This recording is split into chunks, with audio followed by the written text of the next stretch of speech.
Hi friends, math science world में आपका स्वागत है। आज के सेशन में हम लेकर के आए हैं प्रैक्टिस सेट नंबर 2, जो कि समान विज्ञान यानी जनरल साइंस से लिया गया है। आज के सेशन में टॉप 25 प्रश्न का एक सेट है साइंस से, जो कि बहुत ही इंपॉर्टेंट है ALP CBT 2 के लिए, NTPC के लिए, बिहार SSC, बिहार दरोगा और इसी प्रकार के बिहार पुलिस से जो एग्जाम पूछते हैं उसमें साइंस चैप्टर से रहते ही रहते हैं। तो मैं कंटिन्यू अब आपको डेली एक प्रैक्टिस सेट प्रोवाइड करूँगा। तो चलिए अब हम क्वेश्चन को स्टार्ट करते हैं। प्रश्न संख्या 1 देखेंगे, क्या कहता है। प्रोटीन संश्लेषण, प्रोटीन सिंथेसिस में सही क्रम है। प्रोटीन संश्लेषण का सही क्रम है, बिल्कुल सही जवाब आप लोगों ने दिया। DNA, RNA, एमिनो एसिड, यह सब किससे बना होता है? सारा का सारा प्रोटीन से। तो यह जो चक्र है यह बिल्कुल सही है। तो इस प्रश्न का जो राइट आंसर होगा ऑप्शन बी हो जाएगा। प्रश्न संख्या 1 कंप्लीट हो गया। आप प्रश्न संख्या 2, प्रश्न संख्या 2 देखेंगे। 2 क्या कहता है? 2 कहता है दोस्तों, एक संतृप्त विलयन बनाने के लिए 36 ग्राम सोडियम क्लोराइड को 100 ग्राम जल में 293 केल्विन पर घोला जाता है। इस तापक्रम पर इसकी सांद्रता है। हमें मेनली सांद्रता निकालना है, यह ऑप्शन दिया हुआ है दोस्तों। तो देखिए हमारे पास क्या दिया हुआ था, 36 ग्राम सोडियम क्लोराइड दिया था। तो सोडियम क्लोराइड 36 ग्राम लिख दिया। जल कितना था? जल था 100 ग्राम, 100 ग्राम लिख दिया। तो यदि विलयन बनेगा तो जल और सोडियम क्लोराइड मिला करके, तो सोडियम क्लोराइड कितना था? 36 था, प्लस जल कितना था? 100, कितना हो गया? 136। अब बात आता है विलयन की सांद्रता का। तो विलयन का सांद्रता निकालेंगे तो क्या फार्मूला बनेगा? विलय का द्रव्यमान। तो विलय कितना है? 36 है। अब बटा में विलयन कितना हो गया? 136 और गुना में 100 होता है सांद्रता के लिए, क्योंकि सांद्रता परसेंटेज में होता है। तो 100 लिख दिया। अब यह कैंसिल होगा 4 से 9 बार में, 4 तिहाई का 12 और 4 चौका 16, यानी यह बचेगा 900 और बटा का 34। इसको जब हम डेसिमल में डिवाइड करेंगे तो 26.47% आ जाएगा। यानी सांद्रता कितना आ गया दोस्तों? सांद्रता आ गया 26.47%। यानी इस प्रश्न का ऑप्शन ए जो होगा वह सही होगा। दोस्तों उम्मीद करते हैं आपको यह पूरा समझ में आ रहा होगा। अगर अच्छे सेशन लग रहा है तो दोस्तों को भी शेयर करें, सब्सक्राइब करना ना भूलें, लाइक तो ज़रूर करें। प्रश्न संख्या 3, एंटीजन का मुख्य गुण है। बिल्कुल सही जवाब दोस्तों। एंटीजन उसको बोलते हैं जो एंटीबॉडी का निर्माण करने के लिए प्रेरित करता है। एंटीबॉडी के निर्माण करने के लिए प्रेरित करता है, वह एंटीजन का मुख्य गुण है। तो इस प्रश्न का ऑप्शन डी जो होगा सही होगा। अब अगला प्रश्न संख्या 4, 400, 401 और 402 हर्ज आवृत्ति के समान तीव्रता के 3 ध्वनि स्रोत है। प्रति सेकंड सुनाई देने वाले बीटों की संख्या क्या होगी? 3 हमारे पास ध्वनि का स्रोत है दोस्तों। पहला ध्वनि स्रोत को मान लिया जाए कि ए है, और दूसरा ध्वनि स्रोत बी है, और तीसरा ध्वनि स्रोत सी है। तो ए का फ्रीक्वेंसी 400 हो जाएगा, बी का फ्रीक्वेंसी जो होगा 401 होगा, और सी का 402। हमें बीटों की संख्या निकालना है, तो यहाँ से निकालेंगे दोस्तों डिफरेंस। तो डिफरेंस कितना हो गया? 1। अगर इसका भी निकाले डिफरेंस तो 1, तो दोनों का डिफरेंस कितना हो गया? 1। तो जो बीट होगा वह भी 1 हो जाएगा दोस्तों। यानी इस प्रश्न का जो राइट आंसर होगा ऑप्शन बी, ऑप्शन बी। अगला प्रश्न देख, प्रश्न संख्या 5, ब्लू बेबी सिंड्रोम निम्नलिखित में किसके कारण होता है दोस्तों? तो जो हम खाना खाते हैं, पानी पीते हैं, उसका TDS अगर ज़्यादा होगा तब उससे क्या होता है? ब्लू बेबी सिंड्रोम होता है। यानी प्रश्न का बी जो ऑप्शन होगा वह राइट आंसर हो जाएगा। अगला प्रश्न है दोस्तों प्रश्न संख्या 6, आधुनिक कंप्यूटर में प्रयोग किए जाते हैं। तो आधुनिक कंप्यूटर में VLSI प्रयोग किया जाता है। Option A is right answer. प्रश्न संख्या 7 क्या कहता है? 7, 0.1 कूलॉम आवेश को 15 वोल्ट विभव वाले बिंदु बी से 135 वोल्ट विभव वाले बिंदु ए तक ले जाने में कितना कार्य करना पड़ेगा? तो हमारे पास 2 पॉइंट है, एक पॉइंट ए है, दूसरा पॉइंट बी है दोस्तों। ए पर 15 वोल्ट है, बी पर 135 वोल्ट है। तो 135 वोल्ट वाले स्थान से 15 वोल्ट वाले पर हमें क्या ले जाना है? 0.1 कूलॉम को ले जाना है। तो हमें कितना वर्क करना पड़ेगा यही निकालना है दोस्तों। कैसे निकालेंगे? क्यू का मान दिया है 0.10 कूलॉम लिख दिया। अगर पॉइंट ए को हम V1 मान ले इसके विभव को, और पॉइंट बी पर जो विभव था इसको V2 माने, तो V1 का मान हो जाएगा 15 और V2 का मान हो जाएगा 135 वोल्ट। ठीक है दोस्तों, दोनों का विभवांतर निकालेंगे यानी V का मान निकालेंगे, तो V2 माइनस V1 हो जाएगा। यानी इसको घटाएंगे 135 माइनस 15 क्या आएगा? 120 वोल्ट आएगा। हमने फार्मूला पढ़ रखा है कि W बराबर Q और इंटू V होता है, या V इंटू Q होता है, जहाँ W का मतलब वर्क होता है। तो हम यहाँ से निकाल रहे हैं वर्क। V का मान 120 वोल्ट और Q का मान 0.1 आया। इसको गुना करेंगे तो यह हो जाएगा 12 वोल्ट कूलम। 12 वोल्ट गुना कूलम को बोलते हैं जूल। तो यहाँ से W बराबर जो हमारे पास फाइनल रिजल्ट आया दोस्तों 12 जूल आया। तो इस प्रश्न का जो राइट आंसर होगा वह कितना होगा? 12 joule. Option C, option C इस प्रश्न का राइट आंसर आया। अगर सेशन आपको अच्छा लगता है दोस्तों लाइक ज़रूर करें, कमेंट भी करें, ताकि हम वीडियो को लगातार आपके पास पेश करें, लेके आगे आएँ। प्रश्न संख्या 8, सुमिलित कीजिए तथा नीचे दिए गए कूट का प्रयोग कर सही उत्तर चुनिए। एक तरफ पशु का बीमारी दिया है और दूसरा पशु दिया है कि कौन सा बीमारी किस पशु में होता है। तो एंथ्रेक्स है दोस्तों। एंथ्रेक्स बीमारी किसके कारण होता है?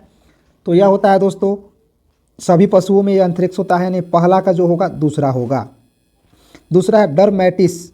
डरमेटाइटिस। डरमेटाइटिस किसके कारण होता है? तो डरमेटाइटिस होता है भेड़ बकरी में, यानी बी का जो होगा पहला होगा। रानीखेत किसका होता है? तो रानीखेत मुर्गी में होता है दोस्तों। तीसरा का तीसरा। फुट रॉट किसका बचा? चौथा का चौथा। तो इस प्रश्न का जो राइट आंसर होगा ऑप्शन क्या होगा दोस्तों? ऑप्शन सी होगा। ऑप्शन सी बिल्कुल सही। प्रश्न संख्या 9, सुमिलित कीजिए तथा नीचे दिए गए कूट का प्रयोग कर सही उत्तर दीजिए। जबकि सूची 1 बकरी का नस्ल है और सूची 2 इसका प्रयोजन है, मतलब उसका उपयोग कैसे करते हैं। उसका उपयोग कैसे करते हैं सूची 1 और सूची 2 में मिलाएंगे। चलिए दोस्तों, तो जमुनापारी किसके लिए प्रसिद्ध है? तो जमुनापारी एक दुधारू बकरी है, इससे दूध का उपयोग किया जाता है, यानी ए का चौथा हो जाएगा। दूसरा है सिरोही। सिरोही यह जो है दोस्तों सिरोही मांस के लिए मिल नहीं पाया जाता है, यानी बी का तीसरा हो जाएगा। तीसरा है पश्मीना। पश्मीना जो है बाल के लिए, इसमें बहुत बड़े बड़े बकरी के बाल होते हैं, बाल का उपयोग किया जाता है। और मालाबर किसके लिए? खाल के लिए। यानी इस प्रश्न का जो राइट आंसर होगा दोस्तों वो क्या हो जाएगा? वह हो जाएगा ऑप्शन ए। 9वां का ऑप्शन ए बिल्कुल राइट आंसर सही है। प्रश्न संख्या 10, जब जन्म दर और मृत्यु दर दोनों बराबर होता है तो वह अवस्था कहलाती है। तो वह अवस्था कहलाती है प्लेटिव अवस्था। प्लेटिव अवस्था में जो डेड रेट होता है ना वही होता है बर्थ रेट, यानी दोनों का बराबर होगा। मरण, मृत्यु और जीवित दोनों क्या होगा इस प्रश्न का राइट आंसर। प्रश्न संख्या 11, जैव भू रासायनिक चक्र कितने प्रकार के होते हैं? बिल्कुल सही जवाब दोस्तों यह होता है 2 प्रकार का, यानी 11 का ऑप्शन ए राइट आंसर। प्रश्न संख्या 12, 17 ग्राम H2O2 यानी जल H2O2 में कितने मोल होंगे? मोल की संख्या निकालना है दोस्तों। तो H2O2 का मोलर द्रव्यमान निकालेंगे तो H का होता है द्रव्यमान हाइड्रोजन का 1, इसमें 2 परमाणु है तो 2 से गुना होगा। उसके बाद क्या है दोस्तों? ऑक्सीजन। ऑक्सीजन का द्रव्यमान कितना होता है? 16, इसमें 2 परमाणु है तो 2 से गुना होगा। यह हो गया 2 + 16 दूना का 32, यानी टोटल कितना आ गया? 34 आ गया। इसका H2O2 का मोलर द्रव्यमान। H2O2 का द्रव्यमान कितना दिया गया? 17 ग्राम दिया हुआ है। यह कितना हो जाएगा? 17 ग्राम। मोल की संख्या निकालना है तो यौगिक का द्रव्यमान बटा मोलर द्रव्यमान। तो यौगिक का द्रव्यमान कितना है? यौगिक का द्रव्यमान है 17 और मोलर द्रव्यमान अभी निकाल लिए दोस्तों 34। यहाँ से कुछ ना कुछ कैंसिल होगा। 17 से 34 दो बार में, यानी आया 1/2। 1/2 का मतलब 0.5। तो इस प्रश्न का आंसर क्या होगा? Option D 0.5 is right answer. अब चलते हैं अगले प्रश्न की ओर। प्रश्न संख्या 13, देश में निर्मित पहला बहुउद्देशीय मल्टीपर्पज उपग्रह था। तो इसका नाम था INSAT-2A। मल्टीपर्पज के लिए बनाया गया था, यानी ऑप्शन सी प्रश्न का राइट आंसर हो जाएगा। प्रश्न संख्या 14, सफ़ेदा होता है। सफ़ेदा किसको बोलते हैं दोस्तों? बिल्कुल सही जवाब इस प्रश्न का जो राइट आंसर होगा ऑप्शन डी होगा। 2PbCO3PbOH2, यानी इस प्रश्न का राइट आंसर क्या बता दिए? ऑप्शन। प्रश्न संख्या 15, शक्ति का व्यवहारिक मात्रक वाट है तो 1 वाट बराबर होता है। तो पावर बराबर होता है V × I। अब पावर का मात्रक होता है वाट, अब वोल्ट का मात्रक होता है वोल्ट, और एम्पियर आई का मात्रक क्या होता है? एम्पियर। तो देखिए यहाँ से क्या हो गया? वाट किससे मिलकर बना? यह बना दोस्तों वोल्ट से और एम्पियर से।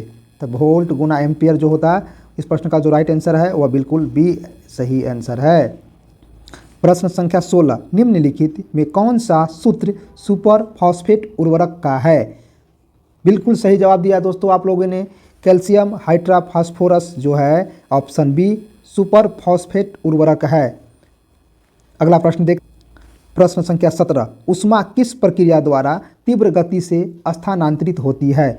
तो सूर्य से पृथ्वी तक जिस कारण से क्या आता है? ऊष्मा आती है, उस क्रिया का नाम है विकिरण। क्या नाम है दोस्तों? विकिरण। इस प्रश्न का जो राइट आंसर होगा ऑप्शन सी होगा। प्रश्न संख्या 18, माइकलसन मोर्ले प्रयोग आधार बना था? बिल्कुल सही जवाब दिया आप लोगों ने।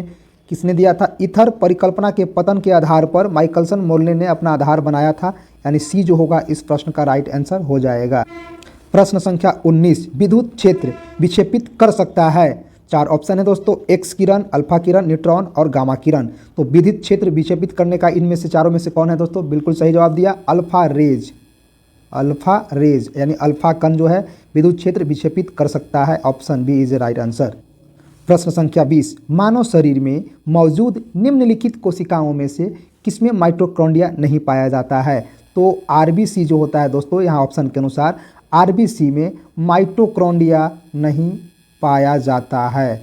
माइटोकॉन्ड्रिया नहीं पाया जाता है। ऑप्शन ए जो होगा बिल्कुल सही जवाब। प्रश्न संख्या 21, इसरो का प्रमुख प्रक्षेपण केंद्र है? तो इसरो का प्रमुख प्रक्षेपण केंद्र है SHAR, Satish Dhawan space range, यानी ऑप्शन बी जो होगा ऑप्शन सही है।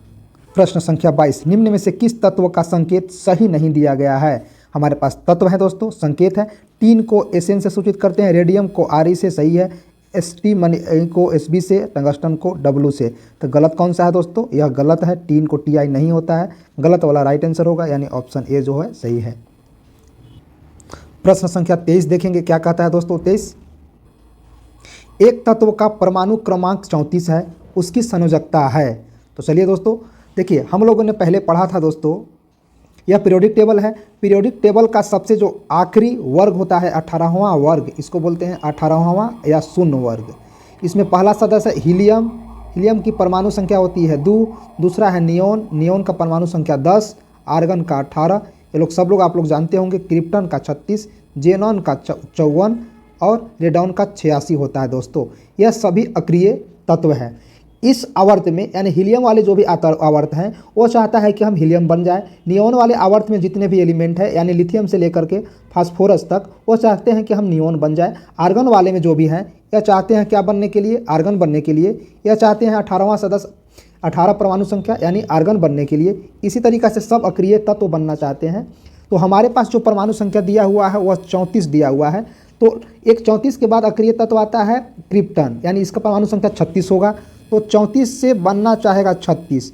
तो यदि कोई तत्व अक्रिय तत्व बनने के लिए जितना परमाणु उसे किसी को गिफ्ट करना पड़े या किसी से लेना पड़े, उसको उसकी संयोजकता बोलते हैं। तो 34 से दोस्तों 2 इलेक्ट्रॉन किसी से अगर यह ले लेगा तो यह भी 36 कहा जाएगा, यानी यह भी अक्रिय होगा। तो जितना इलेक्ट्रॉन लेता है वही उसकी संयोजकता होती है। तो 34 वाले की संयोजकता कितनी होनी चाहिए दोस्तों? 2 होनी चाहिए। इस प्रश्न का जो आंसर होगा ऑप्शन सी होगा। प्रश्न संख्या 24, कोई एक ऐसा सॉफ्टवेयर है जो कंप्यूटर की सभी प्रक्रियाओं को प्रतिबंधित करता है और प्रोग्राम और एप्लीकेशन को चलाने की अनुमति देता है, उसे क्या कहते हैं? तो उसे बोलते हैं OS, operating system. Operating system बोलते हैं दोस्तों, यानी इस प्रश्न का जो राइट आंसर होगा ऑप्शन ए हो जाएगा। अगला प्रश्न और आखिरी प्रश्न बताने से पहले मैं बता दूं दोस्तों कि इस 25 क्वेश्चन का PDF हमारे टेलीग्राम ग्रुप जो इस वीडियो के लिंक में जोड़ दिए हैं, टेलीग्राम पर जाइए और इसके PDF को डाउनलोड कीजिए। पहले वहां से आप बना सकते हैं, उसके बाद वीडियो के माध्यम से आप मिलाएं कि आप कितना सही किए हैं। नंबरिकल नहीं बनता है तो नंबरिकल भी देख सकते हैं। तो चलिए सबसे आखिरी प्रश्न को मैं बताता हूँ। क्रांतिक ताप क्रिटिकल टेम्परेचर पर द्रव का पृष्ठ तनाव क्या होता है दोस्तों? तो क्रिटिकल टेम्परेचर पर किसी भी द्रव का पृष्ठ तनाव जो होता है वह 0 हो जाता है। A is a right answer. तो दोस्तों आपने आखिरी तक वीडियो को देखा, आपका वीडियो देखने के लिए धन्यवाद।